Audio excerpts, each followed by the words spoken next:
Hello, everyone. Yeah. So welcome to the Day of Kindfulness with Ajahn Brahmali. I'm Freddie, the meeting host today. And together with me there is Jean, who is the co-host, and she will be helping with other technical side of Zoom as well. And before we start, I would like to give some reminders to everyone. The first thing is please keep the meeting ID and password to yourself only. And the second thing is we suggest everyone to use the earphone or earplugs for better audio quality. Yeah, please use a working earphone, not like mine. And you will be muted at all times. There is a separate question form for submitting question to Ajahn. So please check the email we sent out earlier for the question form link. And please don't post your question in the chat box, as the question will be quickly pushed away by new messages. And to show respect to Ajahn and to facilitate communication, please change your name to your real name and switch on the camera showing your face during the course of the event. And to protect personal privacy, recording and screen capturing of the event is strictly prohibited. We will be recording the event and put it online later. And if you have any technical issue, please leave message in the Zoom chat box or try to restart the Zoom application. And again, please do not put your questions to Ajahn in the chat box. And let me remind everyone of the timetable today again. So now it's 8:15, and after my intro, there will be the Dharma talk. And after that, at 9:15, there will be the guided meditation. And at 10:15, it will be the lunch time. So Ajahn will be off for lunch, and everyone should have their lunch time. And after that, it would be 1:30. It will be a self-meditation. So at that time, Ajahn will not be here, but the Zoom meeting room will be open for everyone if you want to meditate together. And Ajahn will come again at 2:30 for the Dharma talk. And after that, it will be followed by a Q&A. And it should roughly ends at 4 p.m. And for any questions, please go to the question form again. And I think Jean is going to post the form link again in the chat box, or you can check the email we sent out earlier for the form link. Okay, and I'm sure a lot of you are familiar with Ajahn, but in case you're not, let me give you an introduction about Ajahn Brahmali. So, born in Norway in 1964, Ajahn Brahmali became interested in Buddhism and meditation in his early 20s. Having completed degrees in engineering and finance, he became an anagarika, that is keeping the 8 precepts, in England at Amaravati and Chithurst Buddhist monasteries. After hearing Ajahn Brahm's teachings, Ajahn Brahmali went to Australia and trained at Bodhinyana Monastery in 1994. He was fully ordained in 1996 with Ajahn Brahm being his preceptor. Renowned for his knowledge of the Pali language and of the suttas, Bhikkhu Bodhi calls Ajahn Brahmali a major helper for his translation of the numerical discourse of the Buddha. Ajahn Brahmali has published essays on dependent origination and has co-authored a book with Ajahn Sujato called The Authenticity of Early Buddhist Texts. A highly sought-after teacher in Australia, Europe, Singapore, Indonesia, Malaysia, and Sri Lanka, he makes the teachings of the Buddha easily accessible to all. So that's all for me for now. It's time for Ajahn to give the talk. So welcome, Ajahn. Okay, thank you, Freddie. So hello, everyone. Nice to see you all. I see some familiar names there. I can only see a few of you on the screen. I can see Kelly and Daniel. I can see up there. Hello, Kelly and Daniel. And I cannot. I'm sure there's other people I know, but I cannot remember your names. But never mind. It's good to see everyone there and to be able to. It's nice to be able to have a Dharma discourse, even though we can't travel very much these days. it's wonderful to be able to use technology in this way. So it's great to see you all here. And one of what is fascinating, it's actually very interesting, this whole situation in the world right now with the COVID situation, all of these things, because it just reminds you of some of the very central teachings of the Buddha. And whenever you are reminded of the central teachings of the Buddha, it leads you towards the Dhamma. It leads you towards, we're talking about kindfulness today, and it leads you towards mindfulness, which is the recollection of the teachings, also the clarity of seeing things clearly. And it also leads you towards kindness at the same time, because all of these things are really related to each other. So it is. So we should never underestimate the power of difficulties. When we have difficulties in life, and if we deal with those difficulties in a wise and skillful way, actually it turns out to be a blessing in disguise. We often have the idea in English of the cloud having a silver lining, but actually it's more like the silver lining is very large in this case. So the silver lining is larger than the cloud, because if the cloud can help you to move you towards Dhamma, then actually all you have at the end of the day is the silver, and the cloud actually disappears. So it turns out to be something very positive indeed.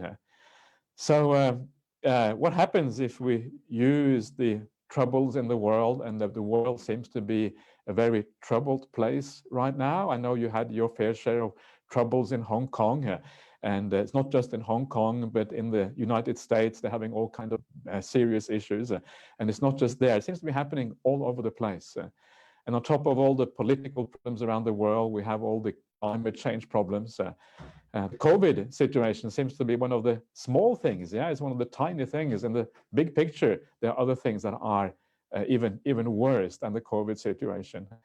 And so the question always is then, how do we deal with this in a skillful way? That is what really matters. And if we deal with these things in a skillful way, then we can see how the dukkha, the problems in the world, they actually lead to wisdom.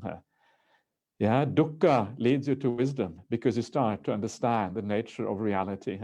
And it's interesting, the word COVID, there is a Pali word called covido. Do you know that? There's a Pali word called covido. Yeah, it's amazing. Yeah, it's almost like COVID. It's put an O on the end, and you have covido, you have a Pali word. And the Pali word covido means like wise. Yeah, it means like intelligent or wise, someone who has insight into things. And the word covido is often used of the people who are the noble ones, the Aryas. They are called covido. So we are moving from COVID to covido. That's what we're trying to do. We're moving from COVID, just add an O on the end and you get covido. Moving from dukkha to understanding, to insight. This should be the kind of the idea here. And we have a novice, we have an agarika in the monastery, and he is about to ordain. He asked for ordination just the other day. And I told him, you should take the name covido. It's obvious, yeah? And that name covido will remind you for the rest of your life that when you ordained, there was the COVID situation, the problem of COVID there, and it will always inspire you to remember the dukkha that existed at that time, to then bring that into your life, to remind yourself of the problems. And then that will actually lead to a sense of understanding and intelligence about the reality, the nature of reality. So there's great benefits of having difficulties. If we deal with the difficulties in the right way, we don't become silly, we don't become stupid about things, then it's going to be very, very beneficial for us. And it leads to more understanding of the Buddhist teachings. It leads to more kindness, more gentleness. It leads to more compassion for the people around the world. Everyone is suffering the same way because of these problems. It's a universal thing. It happens around the world. And it leads to all of these positive things coming out of it if we deal with these things in the right way. And there is a story that I have been telling recently. It's a story of, this was a Norwegian fellow who wrote a book soon after the Second World War. The Second World War was one of the most kind of devastating things in international history. And it was certainly very devastating in Europe. In Europe, there were tens of millions of people who died during the Second World War. It was a very difficult time, obviously. And yeah, so it was really bad. Of course, Norway, which is where I come from originally, was one of those countries that was invaded by the Germans. Yeah, so it was very difficult in Norway as well, even though it wasn't as bad in Norway as many other places, because we were kind of on the periphery of where things were happening. Still, it was a good time. And then there was this man, and he wrote this book soon after the Second World War. Yeah, and he said in this book that the strange thing about the Second World War, even though it was a time of great difficulty, it was a time of great suffering for the population, and all of these things, he said very strangely, it was also a time of happiness. Yeah. And this is kind of one of those weird things in the middle of some of the great sufferings that are imaginable to human beings. War, devastation, family members being killed, perhaps, bombs being dropped. Yeah, you never know whether you're going to wake up in the morning or not. All of these things. Yet, at that time, he said, was one of the greatest times of happiness, at least for him personally, and also for many other people as well, during that very difficult period. And this is one of those paradoxes of life. Yeah, sometimes we see things that are really terrible, and somehow they turn out to be far less bad than actually what we had expected. And he explained this, and he said the reason why this was the case was because during the Second World War, there was a sense of friendship, a sense of having something to fight for, something like the Nazi regime was considered very bad, obviously, and it was exterminating large numbers of people. There was a sense of common purpose, people coming together, a sense of friendship developing, and then trying to defeat this terrible ideology that had arisen in Europe, in Germany in particular, at that particular time. And that sense of camaraderie, of friendship, of common purpose, it actually gave rise to something very positive, a feeling of positive feelings inside her.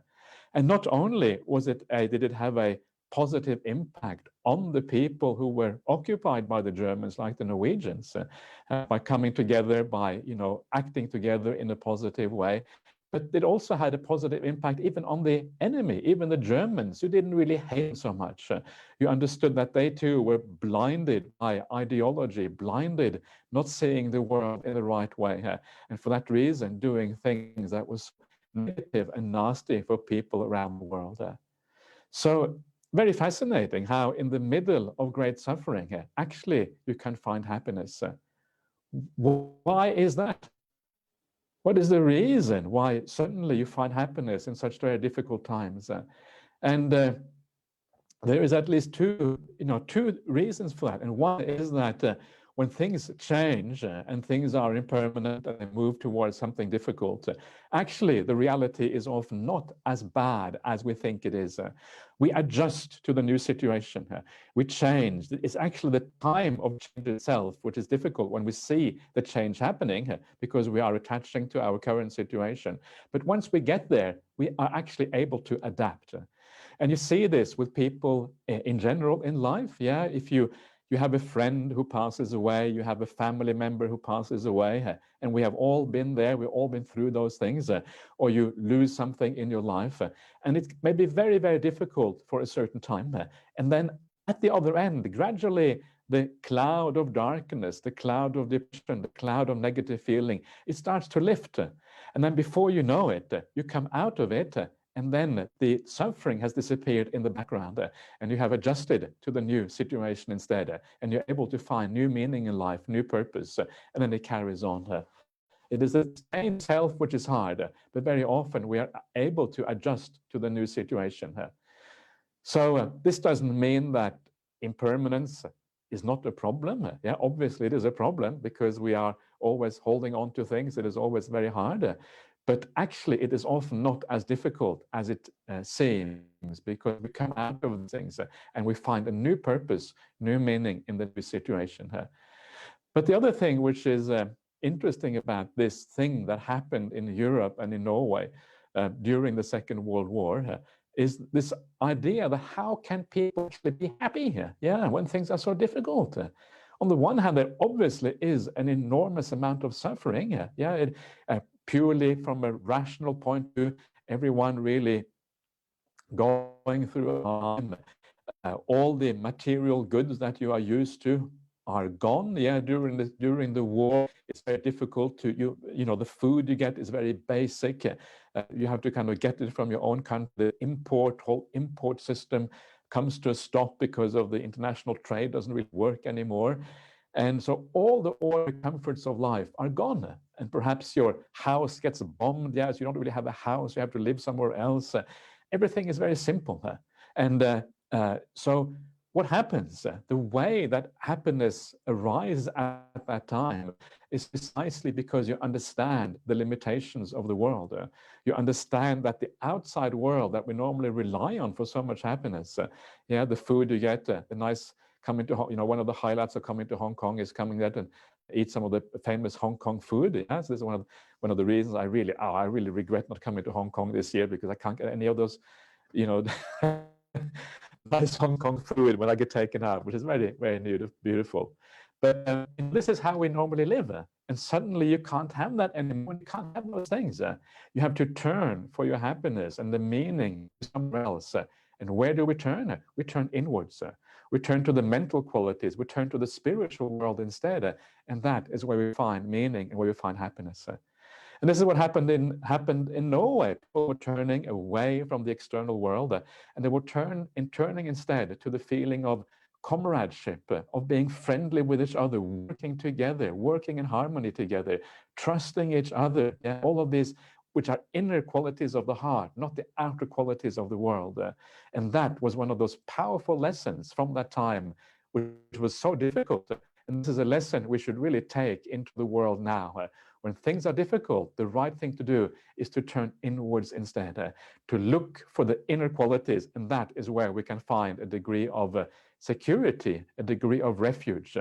And that is actually something that always works in time of difficulty. So we shouldn't waste this opportunity. We shouldn't think that this is just a difficult time in history, a difficult time for Hong Kong, a difficult time around the world. Instead, we should use it to change our direction a little bit and understand where the real refuge is to be found. It is not to be found in the world. The world is inherently unreliable. What we are seeing now is no aberration. It is not something which is unusual. It's not that it shouldn't be like this. It should be like this. This is the reality of things. And once we get that, we turn in a different direction instead, and we turn inwards. So you can see here, this is why the Buddha, why he emphasized the idea of impermanence, the idea of anicca so much, the idea that the world is so unreliable, so uncertain. We never know where it's going to go next. We never know whether, you know, what is going to happen around the corner. And this is a big, big problem for humanity and for every one of us. And this is why the Buddha, again and again, he emphasized this. And you may remember that, those of you who remember the Mahaparinibbana Sutta, this is the last sutta about the final days of the Buddha. This is when the Buddha is traveling through India on his very last trip. And during this very last trip, the very last thing that the Buddha says to his disciples, can you remember that? The very last thing? The very last thing he says is, in the Pali language, is Vaya Dhamma Sankara Apamadena Sampadeta. Yeah, Vaya Dhamma Sankara is almost like, this is the last thing he says. And of course, the last thing he says must be something very significant, yeah? Otherwise, he wouldn't say it as the last thing. This can be taken as a summary of the entire Buddhist teachings.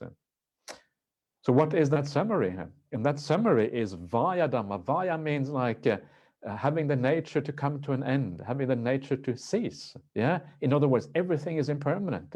Sankara is all phenomena in the world.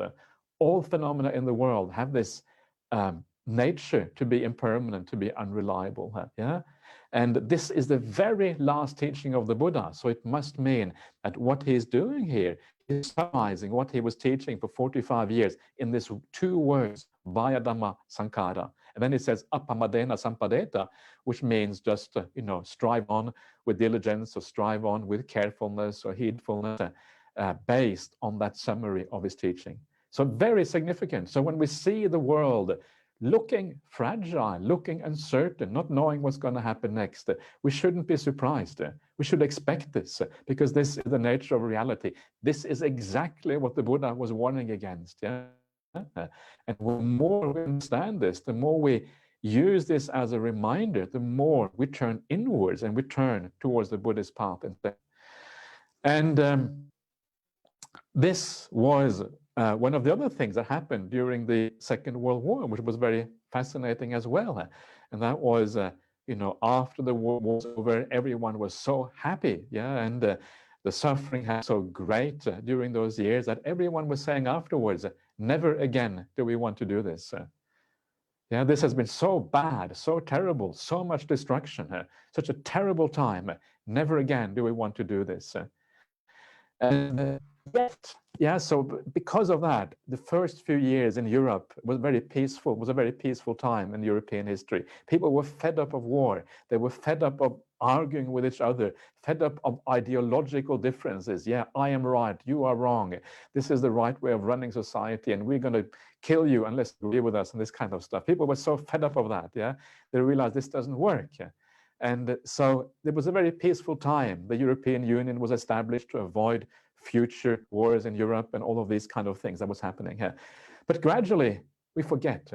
Gradually, the memory of the Second World War fades into the background. We can no longer remember. I mean, I was born a long time, 2 decades, 1964, 2 decades after the end of the Second World War. So I have no real memory at all. I had to talk to my grandparents, really. Even my parents were children, small children during the Second World War. So gradually the memory fades from our collective memory. Gradually it disappears into the background. And as the memory fades, the old problems re-arise again in society. Again, we become more antagonistic. Again, we start to shout at each other. Again, we start to tell others what they should be doing. Again, start to threaten other people with war and all of these negative things. Why? Because we forget the horrors of war.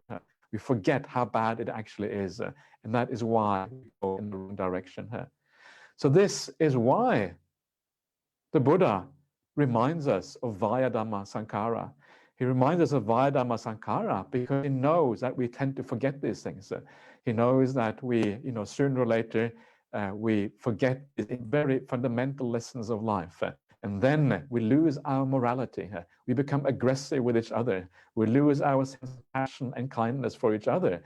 And we start to become the opposite. We become much worse as human beings. So this is one of those very important things again, this memory, reminding ourselves of the real problems in life, reminding ourselves the nature of the world. Yeah, we have a tendency to think that the way things are now is the way that will carry on.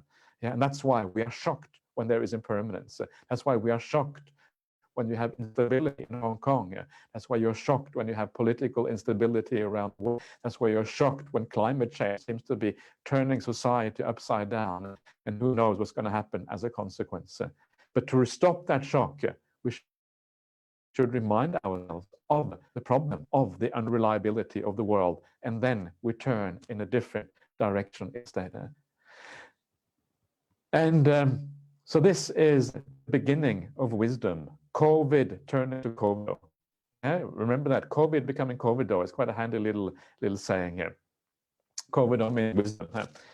And so as we do that, as we remember the problems of the world, what happens is that we start to think about things in a different way. We start to think about people in a different way. We understand the importance of looking after each other because we understand the fragility of the situation we are in. Things can change so fast. Now is the opportunity to be kind. Now is the opportunity to do the right thing. We don't know if we have the opportunity again in the future. And remember the tragedy of impermanence, of unreliability, how quickly things can change and how much suffering it brings about, we start to have more compassion for people. Yeah, we understand that everyone in the world goes through these problems, We understand that everyone has the same problems as we have, with family members dying and becoming sick, with the societies collapsing, with change happening around us. And then compassion starts to grow for the common problem that we have as human beings, not just human beings, animals too, yeah, ghosts as well. We have more compassion for the ghosts. Have you all got compassion for the ghosts? This is a nice way of not being afraid of the ghosts. Yeah, you cannot be afraid and have compassion at the same time. But ghosts, of course, they have exactly the same problem as we have. So you have compassion for the ghosts, and you have compassion and kindness for everyone. Yeah, everyone in the whole world as a consequence of this. One of the most difficult people to have compassion and kindness towards are those people we regard as the perpetrators, people who actually do the bad acts. Yeah, sometimes we feel that there are certain people who are bad. Yeah, they do bad things. They go out and they are violent and they do all these kind of things. So one of the very important lessons in Buddhism is to find out how do we deal with people who are really, really difficult. This is one of the teachings I give every day when I do this day of kindfulness in Hong Kong, usually, because it's such an important teaching. And if we can deal with those people who are the most difficult, then we can pretty much deal with everyone else in our life. So I will start to talk about that, and then I will talk more about how to act with kindness in more general terms in our life. So how can we deal with the people that we regard as the crooks in the world, the criminals, the of violence, the bad people? You maybe watch TV and maybe some politician really upset you. You think, oh, they are really bad, they're doing things in this way, or maybe some other people you think are doing bad things. And then so how can we have compassion for these people as well? And it's such an important point, because once you can have compassion for everyone in the world, yeah, many people don't like Donald Trump these days, but if you can compassion even for Donald Trump, wow, then you're really in business, yeah, because these are some of the most difficult people. If you can have compassion for Hitler, yeah, some of these bad people in history, yeah, then you are really in business in terms of spiritual qualities.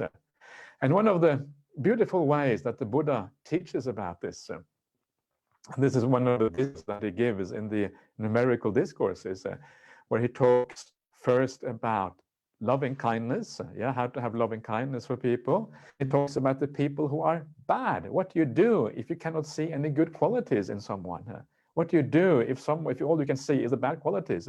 Well, if you can only see bad qualities, you cannot really have loving kindness, because loving kindness is based on the idea of seeing good qualities in another person. So if you cannot see good qualities, then you have to have another strategy, and that is the strategy of compassion. And the Buddha gives a beautiful simile here, the simile of a person who is walking in the wilderness somewhere. He's walking between two villages, yeah, and there's no one around. There's no food, there's no drink, there is no medicine. And while this person is walking between these two villages, he falls ill, he becomes sick, yeah, and he falls into this terrible illness. But again, there's no village, there's no people around, there's no food, there's no medicine, there's no water, there's no doctor, there's nothing. What is your feeling for a person like that who suddenly becomes sick in the middle of nowhere? And the natural human feeling to have when you see someone who is really sick, and it is not their fault, because sickness usually is not our fault. It just happens to our bodies. Because you have a body, you get sick sometimes. The natural human reaction to that is to have compassion for the person. Yeah, you can see that they are suffering for no fault of their own, and they cannot deal with that suffering in a good way. So you have compassion for them. And when you see this poor person walking, yeah, you wish them well, and you think, oh, maybe you see it from afar, you can't really help straight away. You think, may you find medicine, may you get a doctor, may you get someone to help you. And if you have the opportunity, you will rush to her and you will help them. Why? Because you know the person is in a very difficult state. When we see suffering in the world for no reason, when we see children in certain places living in poverty and dying at a very young age because they haven't got the doctors that we have in the richer part of the world, like you have in Hong Kong or Australia, when you see people suffering these terrible injustices, that was very hard to explain why these things happen. natural sense of compassion arises. You want to help out, yeah, because it is not these people's fault. And the interesting thing that the Buddha says here is that we should regard the bad people in the world, we should regard them as a sick person. If someone is bad, if someone does something wrong, they are sick because they are mentally distorted. It's a mental kind of illness if you do bad things. It means you don't really understand what is in your own best interest. You do bad things, but the person who gets the worst result out of doing bad things, it's not the people around that person, it is actually themselves. They are destroying their own future by doing bad things. So if you see someone being violent, if you see someone saying bad things to other people, if you see someone acting in the wrong way, they are destroying their own future. They are destroying their own happiness. They are destroying whatever, leads to anything positive in this world. And when you understand that this person, they are hurting themselves, just like the person at the side of the road, lying down, not finding a doctor, yeah, then compassion can start to arise, because you understand this is a person in darkness. This is a person who is deluded. This is a person who does not know how to look after themselves or how to look after the world around them. And this becomes a very powerful reflection when you do this in the right way. And it's also quite an easy reflection to do when you look at this in the world.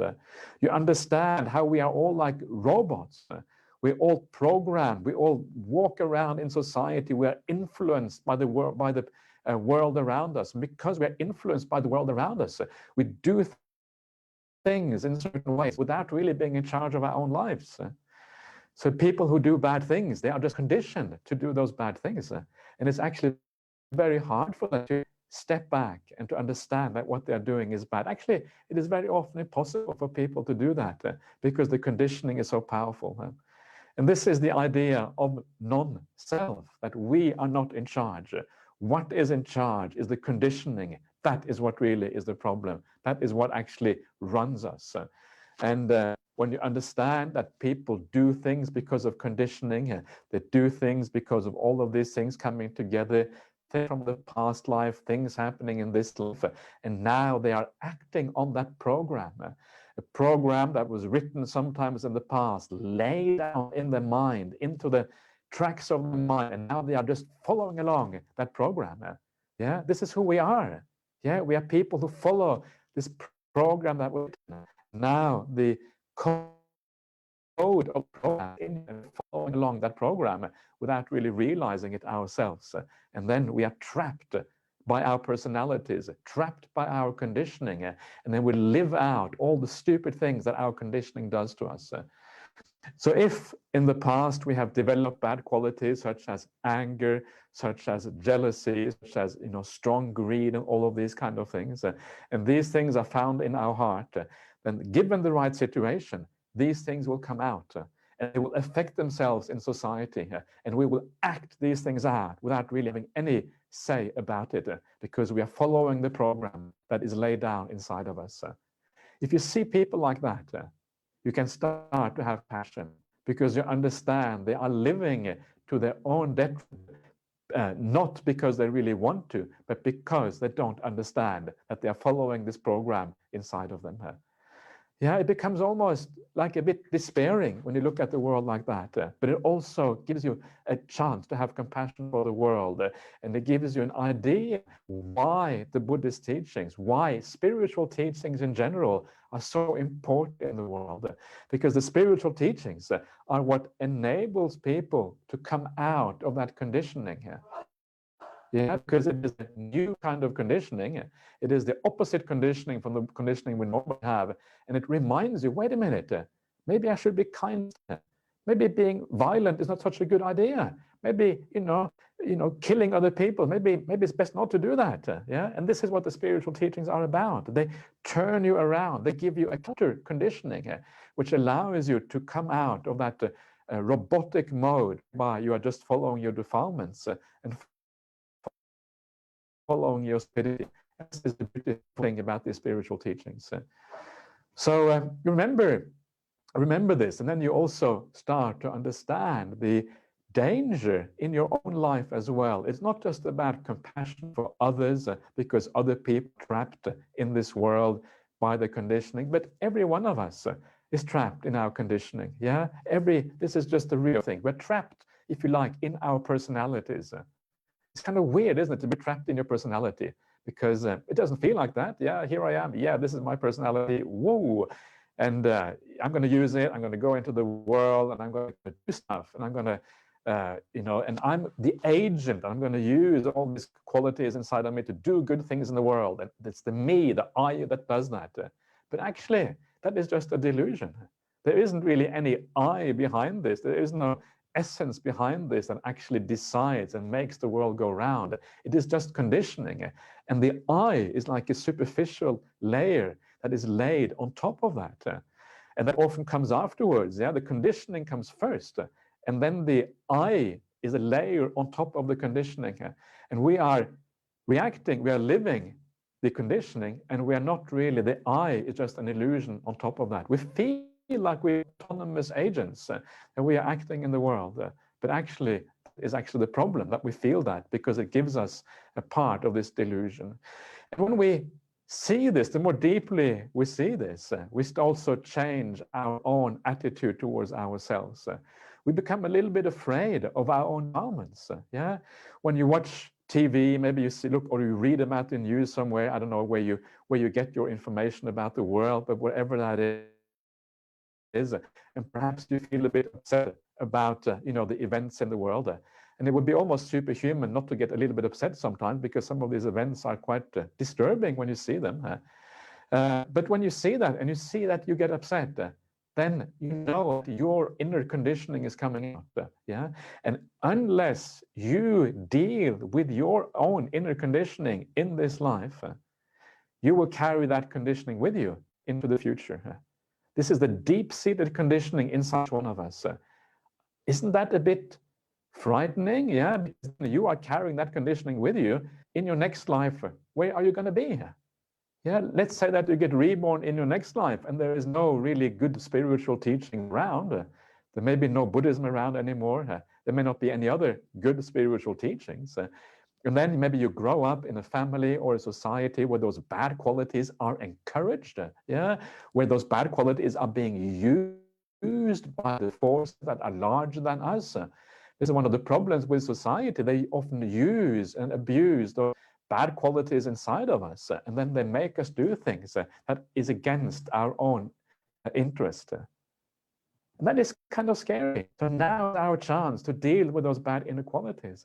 Now is our chance to actually change our attitude. If you don't do it now, you will carry it with you into the future. That is a cause for concern. It's not, I don't want to frighten anyone. I don't want to frighten myself either. But, it's just a matter of understand that, and then we have more motivation to do something about these things. If we don't understand the danger, there's no motivation to actually deal with these issues. So we look at other people and we understand that they need compassion. We look at ourselves, we need compassion too, and we need to try to change our attitude so that we don't carry these defilements with you into the future. And then when you look at the big picture of the world, you look at the people that you may find upsetting the world, that are really kind of big, the Pol Pots that kill millions of people, or whoever it is, and you start to understand that they too are just like robots. They too are carrying out this program. And you can start to have compassion for not just for the victims, but also the perpetrators of these large crimes. It's almost as if we're all blindly moving on, and then we kill each other, everyone being blind, no one really knowing what they're doing, and causing more trouble, causing all this suffering in the world as a consequence. This is then a powerful cause for compassion in our society. So if you can do that, yeah, if you can have compassion for everyone in this way, or at least you can move a little bit towards that ideal, then wow, you have done so much in your life. And you will almost, you may still get upset every now and again, but you will quickly bring yourself back to this idea of compassion, understanding that no one is really in charge. No one really understands what they're doing here. And when no one understands what they're doing, no one is in charge. then compassion is the only right response in the world. That is a little bit about dealing with some of the root problems, yeah, in the human mind, and how we can deal with those things. I want to take it a bit further, because this is really only the beginning. I mean, it's very important to deal with these issues, we need more information, I think, also on how to live, not just to have compassion, but also to have more kindness in our lives. Yeah, how can we actually be more kind in general? Of course, compassion is a very good start. If you have compassion, then the kindness tends to come out of that compassion. Also, we need to apply this compassion in the right way. How can we apply the compassion in the right way in our daily life, in our interaction with people? Yeah, when I meet with you all now, how can I deal with you with compassion? How can you deal with me with compassion? How can we treat each other well in a nice way? How can we do this? And remember that some of the very simple ways that the Buddha teaches about kindness in the world, a lot of them are about everyday things, yeah, how we deal with things in the ordinary life on an everyday basis. And if we can turn our everyday life into paths of spirituality, paths of practice, paths of kindness, then we are doing incredibly well. The opportunities to be kind are almost endless. Every time we do an act, every time you open your mouth to say something, every time you think a thought, you have an opportunity to be kind. Yeah, you can either be kind, you can be not kind, or you can be neutral. Most of the time we are just neutral. But if we take every one of these opportunities to live with kindness and to live the spiritual path, it becomes extraordinarily powerful. That is when things really start to happen. So how can we do this in practice? And one of the ways of doing this is to take the example of speech. Yeah, we speak a lot during a day. We interact a lot with other people. So how can we use our speech in such a way that it becomes a blessing rather than the curse that it sometimes is in our society? You know how painful it can be, yeah, when someone speaks to you in the wrong way. They use harsh words or harsh language, or maybe they put you down or say something negative. It can be very painful. Speech is extraordinarily powerful. Yeah, it can really hurt us. But on the other hand, although it can really hurt us, yeah, there is the opposite side of the coin. If we can really hurt people with speech, we can also lift people up through our speech. If we speak in the right way, yeah, if we speak with kindness, if we speak speech that goes to the heart of people, it has the exact opposite effect instead. It lifts people up, yeah. It makes people feel happy, it makes people feel valued, it makes other people's day, yeah, by saying kind words to them. One kind word, yeah. You know, my friend here, my dear colleague, I want you to know, I never told you before, but I really value you as a colleague. It's wonderful to have been working with you for all these years. What a marvelous thing it is to have a colleague like you. What a marvelous thing, Freddie, it is to have a colleague like you. Yeah, I don't, because we are like colleagues. Yeah, we're working together on this. And it is wonderful to have such kind people as colleagues in the world. So we appreciate each other in this way. We say things that go to people's hearts, and we use this power of speech to give other people the gift of our speech. So remember that every time you open your mouth, you have the opportunity to give other people a gift. Yeah, you can speak in a way that is gentle, that is caring, that is sustaining, that is gives a positive message to other people, that lifts them up, gives them something extra, and the other person will feel good because of that. And it is in our power to give people this gift. Every time you open your mouth, you can give someone a gift. Isn't it marvelous to be able to give someone a gift? Isn't that one of the things we really love to do? And isn't it a wonderful thing to be able to make other people happy in this way? It's such a beautiful thing. And even the people that we find difficult in our life, remember to have compassion on them. And the moment you have compassion on the difficult people, because they do bad things or say bad things, you can even give a gift to compassionate people. Yeah, you can say to them, actually, you know, I really value these things in you. You're not aiming at the difficult side, but you see the good sides of the person. I value these things in you, yeah? And you give them your kindness and your gentleness, even though they might be difficult to you. You change your mind state, and then you go into the world and you share all of these positive things with the people around you. It is so marvelous when we turn the spiritual path and we bring it into our daily life, and everything becomes spiritual. Everything becomes part of our mental development. It becomes something very, very powerful when we do that. And that is when the spiritual path really starts to work. We need to, as far as we are able, we need to remember the spiritual practice moment to moment, yeah, day in, day out, and carry it on all the time.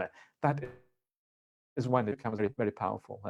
And the Buddha specifically mentioned speech as one of those powerful areas where we can make a difference, but really can change things and become something positive. And of course, it's not just speech. It's also, these things can also be done in through bodily actions, yeah, by being kind to others, by gestures of kindness, you know, and there's endless opportunities to do little acts of kindness in ordinary life, little gestures where we show that we do a service for somebody, yeah. And one of the fascinating things that I find, you know, with someone like Ajahn Brahm. Ajahn Brahm is obviously our teacher, my teacher, and all teachers of all the monks down in the monastery here in Serpentine. And yet Ajahn Brahm, he always leads by example. He's always kind to everyone. Yeah, and Ajahn Brahm, he will help you. If he sees an opportunity to help you, you know, he will do that. He will hold the door open to the most junior monk in the monastery here. And then he will kind of give you something, hand you something here. And he is actually a very humble person, someone like Ajahn Brahm. And this is what you see with anyone who is very spiritually developed. They're actually very, very humble.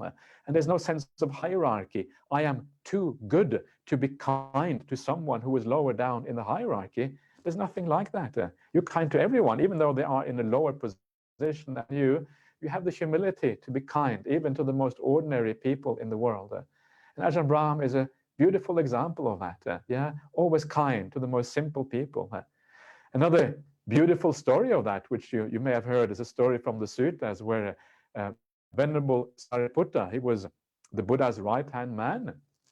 And the Buddha said that if anyone should carry on with the teachings, if I can't carry on, it is Venerable Sariputta who should carry on rolling the wheel of the Dhamma in the world. Yeah? But even though Venerable Sariputta was the wisest person after the Buddha in the Sangha, he was also very humble. Yeah? And there was one occasion in particular when he was walking along, and he was walking, there was a novice there. Yeah, here is one of the greatest arahants in Buddhist history. Yeah, a person of tremendous spiritual power, of very profound meditation. And he walks past this novice. Yeah, and a novice would maybe be a little child. Yeah, maybe not a child, maybe a youth. Yeah, I don't know how old the novice was, 12 years old, 15 years old, maybe. And then Venerable Sariputta comes past, and then this novice says to Venerable Sariputta, he says, "Oh, your robe isn't on properly." Yeah, and what does Venerable Sariputta do? What do you think he does? Does he tell the novice that is none of your business?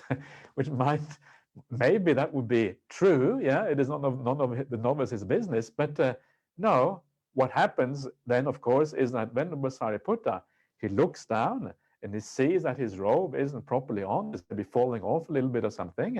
So he then goes behind a bush or something, and then he kind of adjusts his robe, puts it on properly, and then he comes out. And then he says to the novice, yeah, this tiny little monk, and he's the greatest arahant, one of the greatest arahants in history, and he says to the novice, "Thank you, teacher. Thank you for pointing out, a flaw." And then he carries on and he walks on where he's going here. And this is such a beautiful attitude, the attitude that we are humble about things, and we don't kind of get over the top. And then we're actually increasing even more the opportunities to be kind in the world, because we don't see ourselves as above anything here. We're not beyond anything, and we are all part and parcel of this thing here, all working together here. And it becomes a marvelous thing when we do it that way here. So these are just some hints about how to be kind, and they're very simple hints. And I'm sure you all know about these things already, but we need to be reminded. We need to be reminded because even though they are simple in ordinary life, when these things, when the ordinary things of the world happen, we forget these things. It is so difficult to remember what is, the Dhamma when we get very busy and things are happening in our life. I really would recommend you to come back to these teachings of the Buddha again and again and again, as much as you can, because these are the things that allow you to live in the right way and live in the appropriate way. And then when you do that, I should also talk about one of the other similes of the Buddha. So you are already acting with kindness, but to enable you to do this, to act with kindness in the world, one of the important things is to be able to have that metta also to the world. I've talked about compassion already, how to be able to have compassion. But what about metta side of things? Now, one of the interesting things about metta is that actually it is very important to be able to develop the metta, because the metta is a very positive feeling here. When you see things through the eyes of the metta, you're actually seeing the world in a very happy way. If you have compassion, it can sometimes be a bit sad, because compassion is the focusing on suffering of people, and then you want to help people out. But metta is the focus on the good qualities in people. And when we focus on the good qualities in people, actually, it is never sad. It's always a very positive feeling here.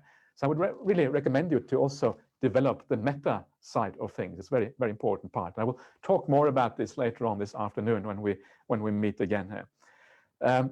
So how can we do this? How can we have metta in the world when we also see so many bad qualities around us? And one of the beautiful similes of the Buddha that he used in the suttas, and this is the simile of the rag-robed monk.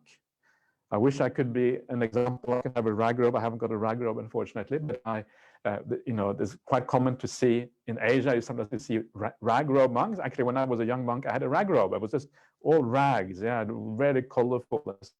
Eventually, there was nothing left of the original robe. Everything was just rags, hanging together. And it's quite nice to live like that as a monk. You take your clothes so seriously, or your robe so seriously. But what the Buddha was saying, he was saying it's just like a rag-robe monk, or maybe a rag-robe nun. When you walk along the roadside and you see a rag on the roadside, what do you do? Well, because you have a rag robe, you're very happy to see a rag, because you think this might be a patch for the future I can use. So the monk or the nun, you take that rag and you stretch it out in front of you. You can pull it out. And then when you pull it out, you can see what is there. And then when you see what is there, you tear off the bad parts that cannot be used because they are rotten or they are too dirty or whatever. And you throw out the bad part. And then you take the good part, the thing that is actually left, and you carry that with you. And when you need another patch for your rag robe, then you sew it into a robe as later on down the track sometime. And the Buddha's way to be with people is just like that. The way to have metta for the people in the world is in the same way. I think spreading out the cloth is like looking at the whole person, and to remind us that people are complicated. People have bad qualities, they have good qualities, they have neutral qualities. So we spread out the person in front of us, and we look at all the qualities they have. And when you look at all those qualities, you will see that there are some bad ones. What do you do with the bad ones? You tear them off, like you tear off the bad part of the cloth, and then you throw them in the rubbish, and you throw them out. And then you take the good qualities, and the good qualities that remain when you look at that person, you take them with you. You take them into your heart, and you carry that into the future. So when it comes to your kalyana mittas, your good spiritual friends, wherever it is that you are, with the BIF or whatever it is that you are, whatever is your spiritual community, remember the people around you that are part of your spiritual community, they have a very large part of cloth that is beautiful and intact. And there may be a small part of the cloth that is a little bit dirty and stained, a little bit rotten on the side, yeah? But remember to focus on the big part. Remember that these people that you are hanging out with, yeah, whether it is the monastics or whether it is the lay people in the world who practice the 8 precepts, who try to live spiritual life, that actually these are people who really want to do what is good in the world. And what a wonderful thing it is to be around that kind of people. It is marvelous. So honor that in people around you. Honor that good intention, that good quality which is often there under the surface. And remember to look aside from those small defects that everyone has in this world and remember the big picture. The big picture is what matters. And when you do that, it will enable you to have metta for the people around you, your spiritual friends, whether they are monastics or lay people, or whoever they are. It will allow you to have metta because you look at the big picture instead of focusing on those small, niggly things that sometimes are problematic and sometimes make life difficult for us. And this is so important, yeah, because it's so easy in life to focus on the small issues and we forget the big picture. We forget that actually there is an enormous amount of good qualities there. I do this actively in my monastic life. I always think about my fellow monastics. And of course, when you live closely with someone like you do with your fellow monks, then it is quite easy. Yeah, you see the negative sides and you see the good sides and you see all of that. But you also know that if someone becomes a monk, if someone becomes a nun, if someone is a lay person who comes to the monastery regularly, you know that there are really good qualities there deep down. They have the right intention. They want to live well. Some of them have developed themselves to a very, very high degree. And what a marvelous thing that is to have such people in the world. People who want to do what is right, who are leaning in the right direction. So you honor that, you focus on that, and you throw out the idea of the bad qualities, and you build up the perception of all the good qualities. And when you do that, then you have much more metta in your life because you're focusing on the good. And again, I'm going to come to an end very soon now. It's almost been going on for an hour. But again, Ajahn Brahm is one of my favorite people in that regard. He's always so positive. He always sees the best in everyone, and he never focuses on the negative. And that is because of that quality of metta, which is so powerful in someone like Ajahn Brahm. And I have learned so much from people like Ajahn Brahm in understanding how to direct your attention in the right way so as to focus on the positive things and letting go of that rubbish, that stuff which we are all conditioned with but don't really have any value, and we look aside from all of that. So just there you are, just to summarize very briefly here, because I think it is important to bring out maybe the important elements in this. Remember that in times of difficulty are times to remind us of the importance of the spiritual life, because it reminds us of the unreliability of the external world. And when you remember the importance of the spiritual life, and when we keep that in mind, actually, it is a marvelous opportunity to develop ourselves in the right direction. So sometimes the difficult times in life, they are this cloud. It's not really a cloud with a silver lining. It is a silver cloud with a little bit of a gray lining around it. The majority of it, if you use it in the right way, is actually can become incredibly positive and a force for good in our life. So please deal with these things in the right way, and it becomes a blessing for every one of us. Okay, so that is my little talk for this morning. I've been going on for almost exactly 1 hour. So now do some meditation together, Freddie, yeah? So let's do some meditation together for about an hour or so, and so see how it goes.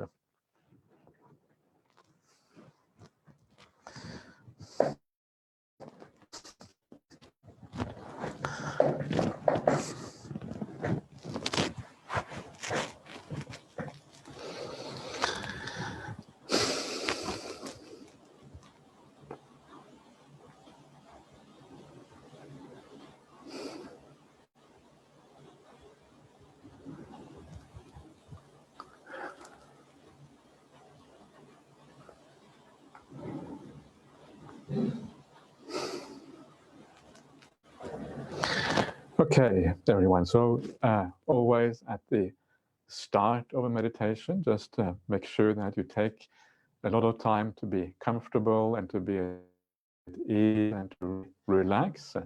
This is so important to get that foundation for your meditation. So have a nice posture. Don't try to be a meditation superstar, but find a posture that is just right for yourself so that you can relax, you can enjoy the meditation.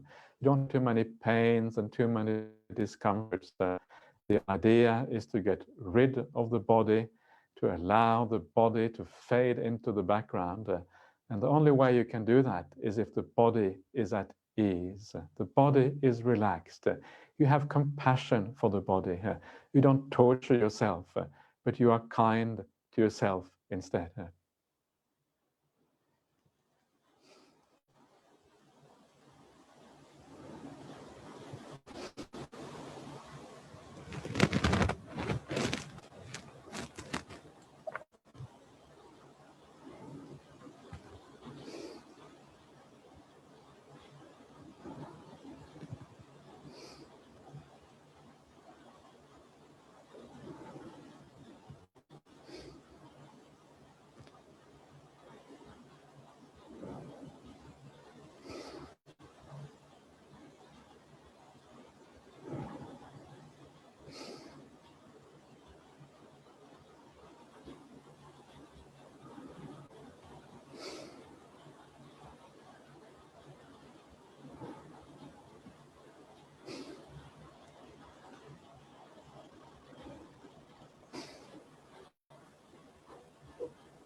One of the most difficult things with meditation is to learn not to do the meditation, but allow the meditation to happen by itself.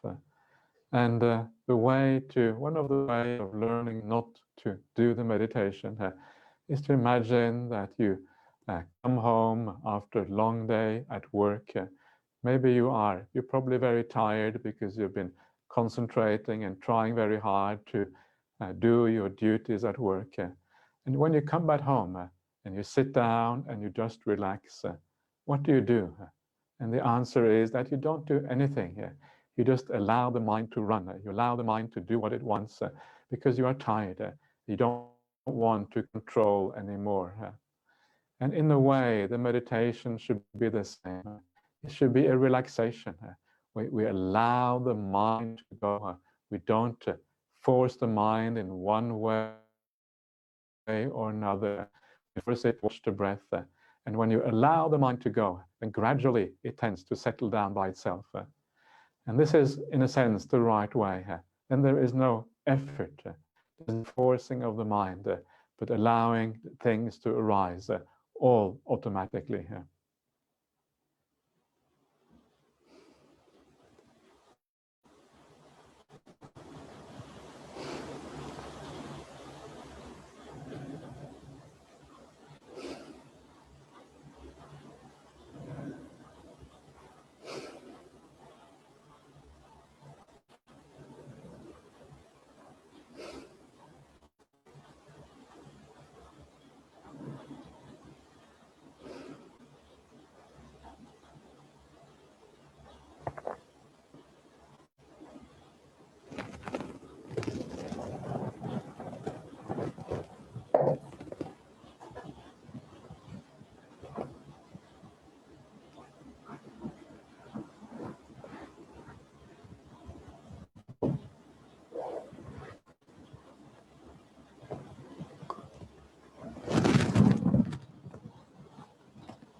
And as you just sit back and allow things to unfold by themselves, all you really have to do is to very gently remind yourself and incline your mind towards peace, to remember that there is no real satisfaction to be found in that world. The world is always in turmoil. There's endless problems that have to be sorted out. Move away from that. Move instead towards that peace. Remind yourself where real peace, real happiness is to be found. It is to be found within when we let go of the world outside. So allow your mind to incline towards that. Because when you remember where happiness is to be found, then the mind will automatically incline in the right direction. No use of force, no use of power, just the use of wisdom, reminding yourself that it matters in life.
And as you do this meditation, remember to see the beauty, the happiness, the tranquility in what you are doing. And just feel how nice it is to let go of that whole world outside and focus instead on the internal peace, the internal stability of the mind.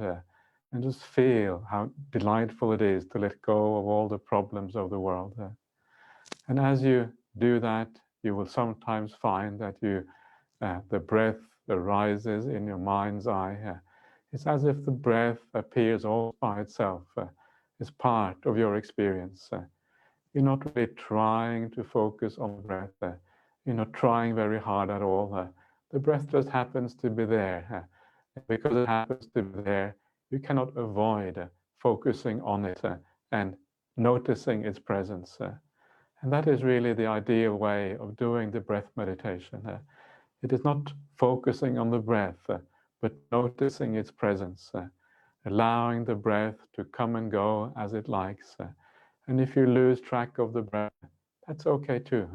Later on, it comes back again all by itself. You don't do very much.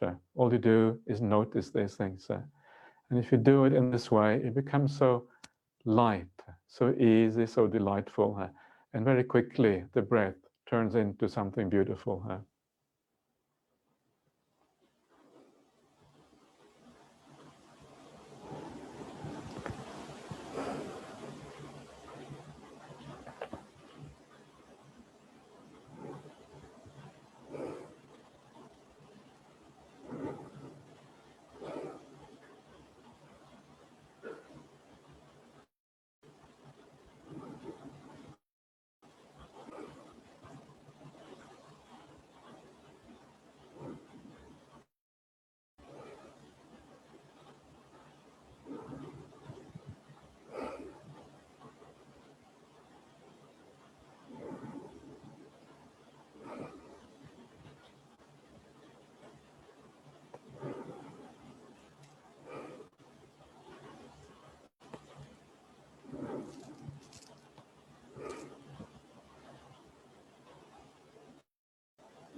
And as you carry on in your meditation, sometimes you will feel tired, you will feel it will not have the energy of the mind that is required. And if that is the case, just go with the flow.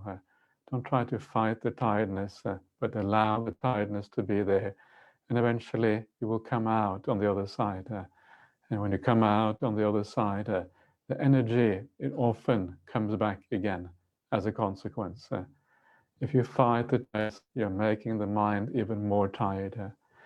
On the other hand, if you do gain some clarity of the mind, and if you find the breath is coming into focus, then make sure that you bring some metta, some kindness to that perception of breath. And if you like, you can see your breath as a friend, as this marvelous friend that you walk along with, that takes you into even deeper states of meditation.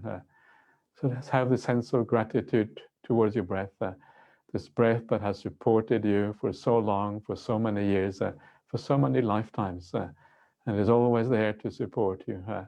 And now you are not only does it support you in ordinary life, but even now in meditation practice. So have that sense of kindness there. Bring in the sense of a positive feeling here.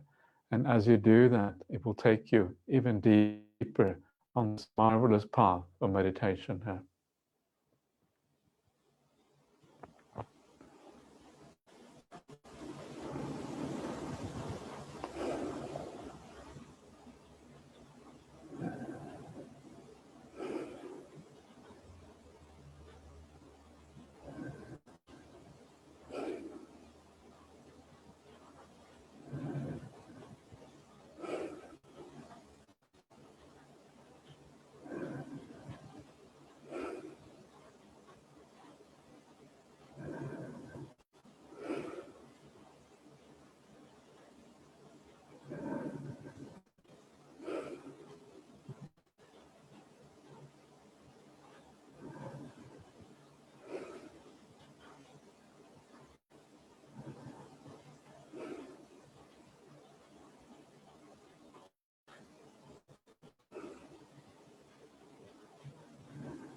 And now, if you wish, we can take the meditation in a slightly different direction. And one of the things to do, especially when we focus on the metta, is just to remind ourselves of all the goodness that exists in the world.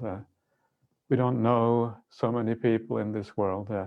We don't know what they're up to, but we actually know behind the scenes there is a lot of kindness, a lot of positive things happening here. So just remind yourself of all of those good qualities, the kindness, the care, the generosity, the support that so many people in this world give. And perhaps just focus on all the people in one direction, say the northern direction, and all those people have a sense of gratitude. Thank all those people for being part of this world. Thank you for being here and making the world a brighter place.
And now, if you like, you can bring your mind around to the eastern direction instead. And again, re-establish this idea of there being so much kindness in the world, sometimes invisible kindness that we're not really aware of. And also yourself of all the deities, the devas that exist in this world, beings that have achieved what they have achieved through having beautiful qualities. You can imagine these beings of light, full of kindness, of care and generosity. And thank you, all those devas. Thank you for being part of this world and brightening up this place where we all exist together.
And now you bring your mind around to the southern direction. And also remember down here, all the monks and the nuns at the monasteries down here, and all the monks and nuns around the world who practice this path to the best of their ability. It is as if these monks and nuns, they represent the practice of Buddhism to its highest quality. What a marvelous thing it is to have people like this in the world who practice in this way. They are lay people and monastics. And again, thank you, all of those people, for being here, being part of this world, and helping brightening up this place where we all belong together.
And now bring your mind around to the western, the last direction.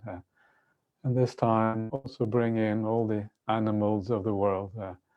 And the animals are so susceptible to suffering and problems. Bring of compassion also into the mix.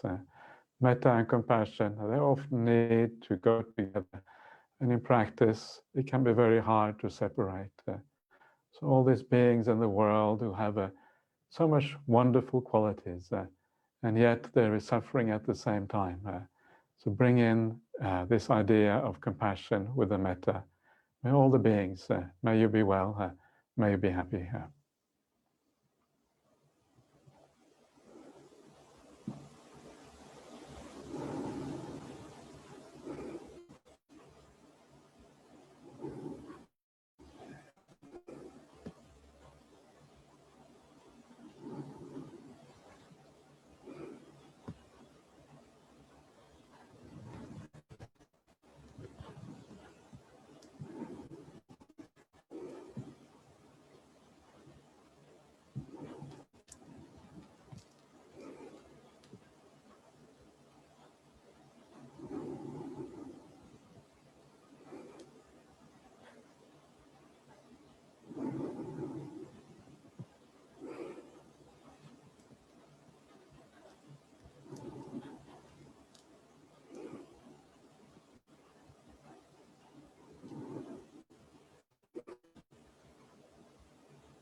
And now bring your attention very gently back to the breath again. And just stay with the breath for a few moments.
And now we're coming towards the very end. Before we come to the end, just take a few moments to review your meditation. How do you feel now? And if you do feel a little bit more peaceful, a little bit more light-hearted, a little bit better than when you started out, and ask yourself why that is the case. What are the perceptions that you have brought up? What are the things that you let go of? How does this process of meditation work?